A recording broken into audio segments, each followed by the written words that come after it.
Morning students. जैसे हमने पिछले लेक्चर में देखा था कि हमने फोर्थ मेथड सीखा था, matrix minima method IVFS a transportation problem के लिए। इस लेक्चर में हम फिफ्थ मेथड सीखेंगे, IVFS method to solve an transportation problem.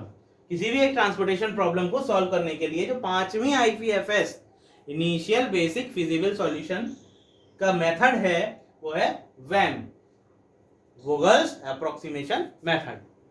इसको पेनल्टी मेथड भी बोला जाता है क्योंकि ये पेनल्टीज पे वर्क करता है। अभी तक हमने जो मैट्रिक्स मिनिमा, रो मिनिमा और कॉलम मिनिमा मेथड देखा, वहां पर मिनिमम वैल्यूज को हम देख रहे थे। देखनी यहां पर भी है, लेकिन यहाँ सिलेक्शन प्रोसेस नहीं है। जैसे रो में था कि पहली रो को देख के चलेंगे, या कॉलम में तो पहली कॉलम को, मैट्रिक्स में तो पूरे में देख लो। लेकिन यहाँ पर क्या है, पेनल्टी के बेस पर चलेंगे। जिस रो या कॉलम की पेनल्टी हाईएस्ट होगी उसमें हम एलोकेशन करेंगे। तो हम क्या करते हैं, इस मेथड को सॉल्व करने के लिए एक फाइनल टेबल अलग लेकर चलते हैं जिसमें हम एलोकेटेड सेल्स को लिखते जाते हैं, और एक टेबल अलग करते हैं जिसमें हम कैलकुलेशंस करते जाते हैं, जिससे कि हमारे को मिस गाइड ना हो। और दूसरी चीज एक और है कि इसमें हर एक एलोकेशन के बाद जो पेनल्टी है उसे दोबारा से कैलकुलेट करना पड़ता है। इसलिए जरूरी है या मोस्ट सुटेबल रहेगा कि आप हर बार जब भी इस मेथड को सॉल्व करें तो हर स्टेप में एक नई टेबल बना लें और एक फाइनल टेबल अलग लेकर चलें, जिसमें कि हम एलोकेशंस लिखते जाएंगे और जो हमारी अलग टेबल्स हैं उनमें कैलकुलेशंस चलते जाएंगे। मैं यहाँ पर एक अलग टेबल इसीलिए लेके चल रहा हूँ कि कोई भी कंफ्यूजन ना रहे कैसे कर रहे हैं। तो सबसे पहले वही कि टीपी हमारी बैलेंस्ड है या अनबैलेंस्ड है। तो बैलेंसिंग चेक करने के लिए हम क्या करेंगे, sum of all supplies and sum of all demands. तो इसका सम करेंगे तो ये इधर 11, 13, 19 टोटल हो गए 43, 6, 10, 12, 15 total 43। Again sum of all supplies is equals to the sum of all demands, hence our problem is, our TP is balanced. Now move further. तो हम यहाँ पर देखेंगे पेनल्टीज कैसे काउंट करनी है। तो पेनल्टी काउंट करने के लिए हम हर रो की पेनल्टी और हर कॉलम की पेनल्टी को फाइंड करेंगे। कैसे, जब हम पहली रो के लिए बात करेंगे तो पहली रो के दो सबसे छोटे मेंबर्स, तो दो सबसे छोटे मेंबर एक 13 है और एक 15 है, इन दोनों का डिफरेंस निकालिए। मतलब 15 माइनस 13 इक्वल्स टू 2। तो जो पेनल्टी हुई वो क्या हुई, 2 की। इसी तरह से सेकंड रो के दो सबसे छोटे मेंबर, तो अगर बात करूं तो एक 14 है और एक 17 है। जब इन दोनों का डिफरेंस निकालूंगा तो आएगा 3। इसी तरह से लास्ट रो में सबसे छोटे दो member 17, 18 and the difference is 1। तो इस तरीके से मैंने हर एक रो की पेनल्टी काउंट कर ली। अब हर कॉलम के लिए पेनल्टी काउंट करूंगा। तो इसमें देखता हूं तो सबसे छोटे दो मेंबर 17 और 21, और जब डिफरेंस निकालता हूं तो वो मिलेगा 4 का। इस तरीके से मैंने क्या किया, पेनल्टी काउंट कर रहा हूं अब सबकी। यहां पर 16 और 17 दो छोटी वैल्यूज 1, यहां 14 और 15 दो छोटी वैल्यूज 1, यहां पर 23 एंड 13 दो छोटी वैल्यूज हैं, इसीलिए यहां पर जो आएगा वो 10 आएगा डिफरेंस। तो हमने देखा जो पेनल्टी है उसको हम बोल सकते हैं, penalty is the difference of two smallest cost in the respective rows and columns। जो respective rows और columns हैं उनमें जो सबसे छोटी दो cost या हैं उन दोनों का difference क्या कहलाता है, penalty कहलाता है।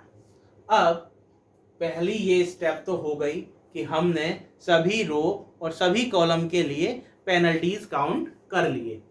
इसके बाद आपको सेकंड स्टेप में क्या करना है, सेकंड स्टेप कहती है कि जो इन पेनल्टीज में हाईएस्ट पेनल्टी है, क्या, the highest penalty in all the rows और कॉलम, सभी रोज और कॉलम्स में जितनी पेनल्टी है उनमें जो मैक्सिमम पेनल्टी है उसे देखिए। तो हम देखते हैं 2 3 1 4 1 1 10, तो सबसे ज्यादा है वो है 10।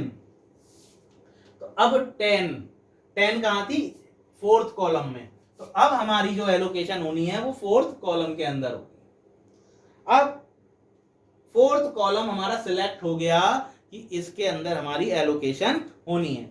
अब इसमें एलोकेशन किस जगह होगी, तो वही चीज दोबारा से कि जो इस कॉलम की मिनिमम वैल्यू है, तो इस कॉलम की मिनिमम वैल्यू 13 है, तो एलोकेशन 13 पर आएगी। ठीक है, तो एलोकेट क्या करेंगे, 11 सप्लाई 15 डिमांड, तो 11 को आप एलोकेट कर सकते हैं, ये 0 हो जाएगा और ये 4 हो जाएगा। अब हमने एलोकेट कर दिया 11, हम यहां भी इसको इंडिकेट कर देंगे। ठीक है, अब 11 जब हमारा एलोकेट हो गया तो हमारी सप्लाई क्या हो गई, वैनिश हो गई, 0 हो गई।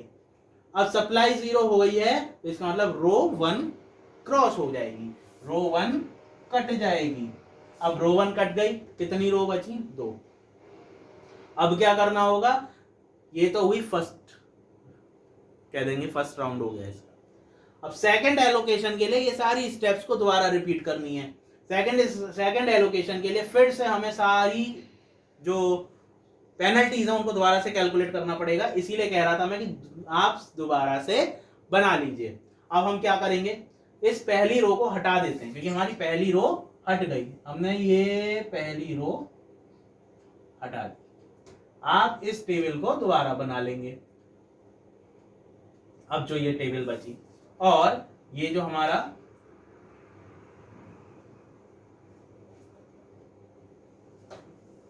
है, ये कुछ अब इस तरीके से आपको जब इस टेबल को दोबारा बनाएंगे तो ये इस तरह से मिलेगा। अब क्या करेंगे, जो पेनल्टीज थी उनको दोबारा से कैलकुलेट किया जाएगा। तो अब जब इसकी पेनल्टी को हम दोबारा कैलकुलेट करेंगे तो क्या होगी, अब छोटी वैल्यूज 17 14 अगेन वही, तो 3 अगेन यहां पर 17 और 18 1। ठीक है, लेकिन कॉलम में कुछ अंतर पड़ेगा क्योंकि एक रो चली गई। 17 और 32, तो यहां पर डिफरेंस कितने का आ गया, 15 का, 15 डिफरेंस हो गया। यहां पर 3 का, यहां पर 4 का और यहां पर 18 का डिफरेंस हो गया। अब जब 18 का डिफरेंस हो गया, अब क्या करना है, अब सबसे बड़ी पेनल्टी कौन सी है, सबसे बड़ी पेनल्टी अगेन हमारी 18 होगी। 18 होगी तो फिर से एलोकेशन हमारा इसी सेल में जाए, इसी कॉलम में जाएगा। अब कॉलम में जाएगा तो हम किसको मिनिमम वैल्यू है 23, एलोकेशन यहां मिलेगा। अब इसको एलोकेट क्या कर सकते हैं हम, 4, 0 हो जाएगा, यहां 9 रह जाएगा। अब हमारा डिमांड 0 हो गई, डिमांड वैनिश हो गई, तो अब हमारा कॉलम कट होगा, तो इसका मतलब डी कॉलम हमारा कट हो जाएगा और यहां पर 4 एलोकेट हो गया। इतनी स्टेप समझ आएंगी। इसके बाद हम इस टेबल को दोबारा से बना लेते हैं। अब क्या बच रहा हमारे पास, अब ये वाला वैनिश हो गया, इसका मतलब ये कॉलम हट गया। अब हमारे पास 9 और 19 ये रह गया। अब क्वेश्चन हमारे पास, अब ये हमारी थर्ड टेबल हो गई, मतलब कैलकुलेशन में हमारी फर्स्ट टेबल जिसमें ये वाला रो गई थी, सेकंड कैलकुलेशन में ये कॉलम चला गया, थर्ड टेबल अब आ गई हमारे पास, ये सप्लाई रही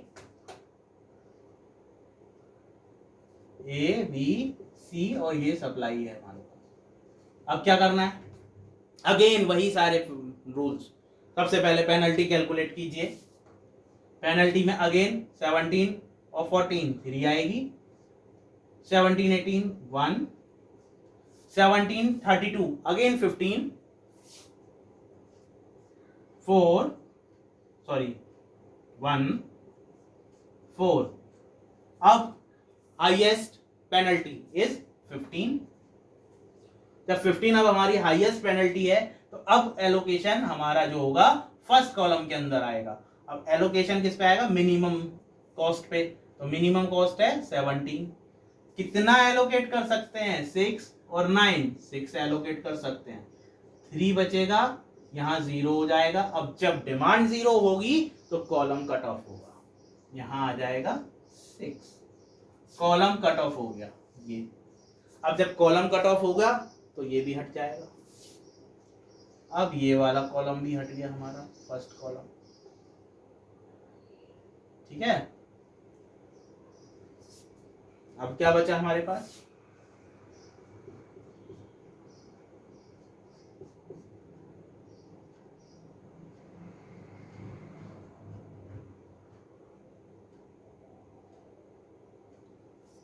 अब हमारी फिर से पेनल्टी कैलकुलेट करनी होगी। तो 18 14 4 1 और यहां पर 1, यहां पर 4। अगेन जो मैक्सिमम अब हमारे पास जो मैक्सिमम कहेंगे कि पेनल्टी है वो क्या है? 4 है। लेकिन ये पेनल्टी दो जगह है। 4 जो पेनल्टी है वो दो जगह पर है, एक यहां भी है और एक यहां भी है। तो फिर अगेन वही आर्बिट्ररी चॉइस हमको लेनी होगी, कोई सा भी इसमें टाई ब्रेकिंग टेक्निक के अकॉर्डिंग कोई सा भी एक ऑब्जेक्ट को आर्बिट्ररी चॉइस की तरह से ले लीजिए। तो हमने ले ली ये वाली। अब जब ये ले लिया तो इसका मतलब एलोकेशन कहाँ आएगा? सेकंड रो के अंदर। जब सेकंड रो के अंदर एलोकेशन आएगा तो हम छोटी जो मिनिमम कॉस्ट है वो कौन सी है? 14। अब इसको एलोकेट क्या कर सकते हैं? 3 या 12। तो 3 एलोकेट कर सकते हैं, ये 0 हो जाती है और ये 9 बच जाती है। जब ये 0 होगी तो क्या होगा? रो कट ऑफ हो जाएगा। रो कट ऑफ हो गया तो अब हम कह सकते हैं ये 3 एलोकेट यहां हो गया। ठीक है, अब बची हुई एक रो बची हम पर, ये तो हट गया।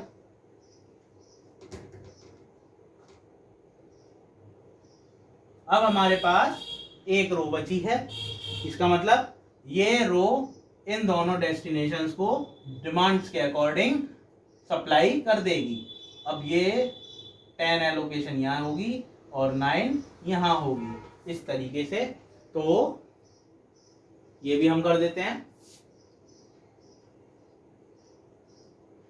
अब 19 10 9, इसका मतलब हमारी सभी डिमांड्स और सभी सप्लाईज कंप्लीट हो गई। अब हमारी ये इतनी टेबल्स इसमें बनी और फाइनल टेबल हमारी ये रही। तो इस तरह से वेम में पेनल्टी से हम वो रो या कॉलम सिलेक्ट करते हैं जिसमें एलोकेशन होना है, और फिर उस रो या कॉलम का मिनिमम कॉस्ट को सिलेक्ट करते हैं और उसमें वो एलोकेशन कर दी जाती है। उसके बाद अगर सप्लाई वैनिश होती है तो रो को कट ऑफ किया जाता है, और अगर डिमांड वैनिश होती है तो कॉलम को कट ऑफ किया जाता है। Now after this non degeneracy condition,